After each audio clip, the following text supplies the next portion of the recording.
un ange, et puis un démon qui vit en liberté, qui est joué par David Tennant, que vous avez peut-être vu dans Doctor Who. Donc, tous les deux, ils ont pris goût à la vie sur Terre. Ils sont obligés de former une sorte d'alliance improbable pour essayer d'enrayer la fin du monde. Mais il y a un petit problème. Ils ont perdu l'Antéchrist. L'Antéchrist, qui dans cette série, est un petit garçon de 11 ans qui ne sait même pas qu'il est censé provoquer la fin du temps. Donc, il y a 6 épisodes dans la série. Ils seront disponibles le 31 mai en France. Mais ce soir, vous allez découvrir les 2 premiers épisodes de la série. Et puis, à la fin de la projection, nous aurons avec nous Douglas McKinnon, qui est le réalisateur de la série. Il sera ici parmi nous pour parler un peu avec une Q&A et pour répondre à vos questions. Mais avant de lancer la projection de ces 2 premiers épisodes de Good Omens, laissez-moi vous présenter maintenant la responsable des acquisitions chez Amazon Prime Video en France, Isabelle Bertrand.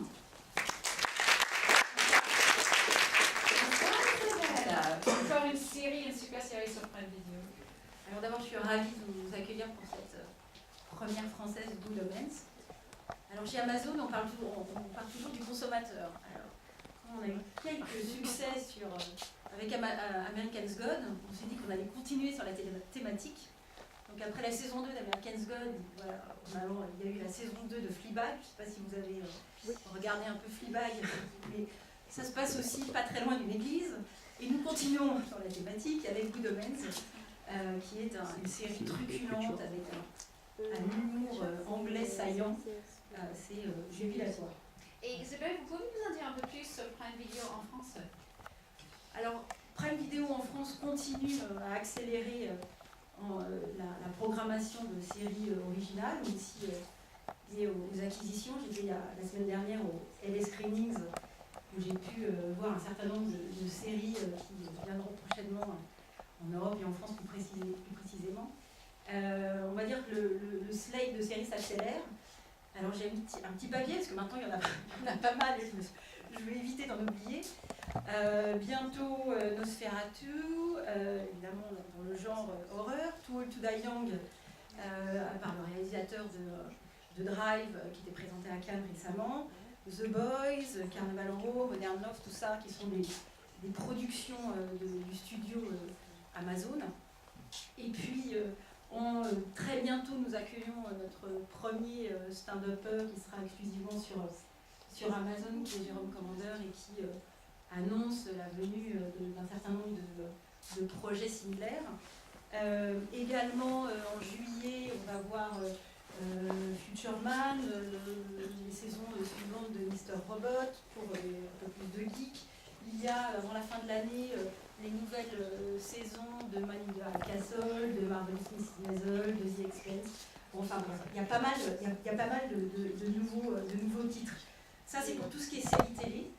Nous accélérons aussi, parce que le genre est très important pour nous, des propositions éditoriales autour des films.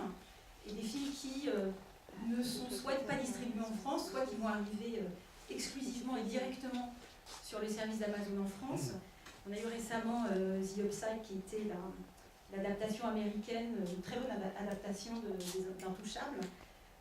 Et bientôt Tumbledown avec Jason Sudeikis, qui est une rom-com sympathique.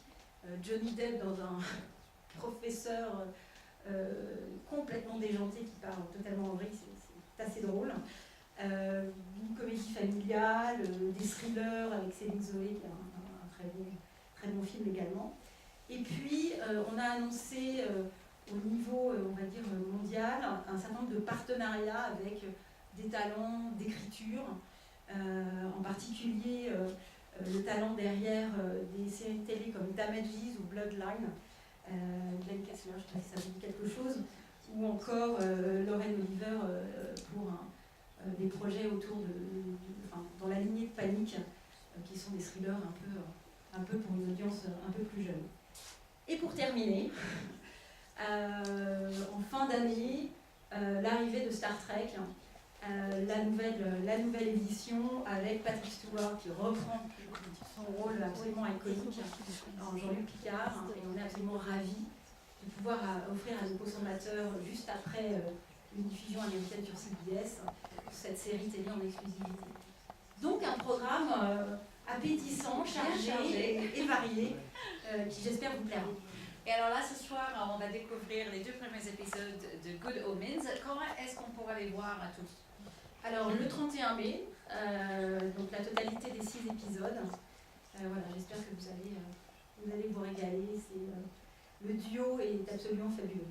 Et puis, on va pouvoir en discuter un peu plus avec les réalisateurs. N'oubliez pas, à la fin des 2 épisodes, et c'est Douglas McKinnon qui sera ici avec nous pour répondre à vos questions. Merci beaucoup, Isabelle Bertrand. Et maintenant, je vais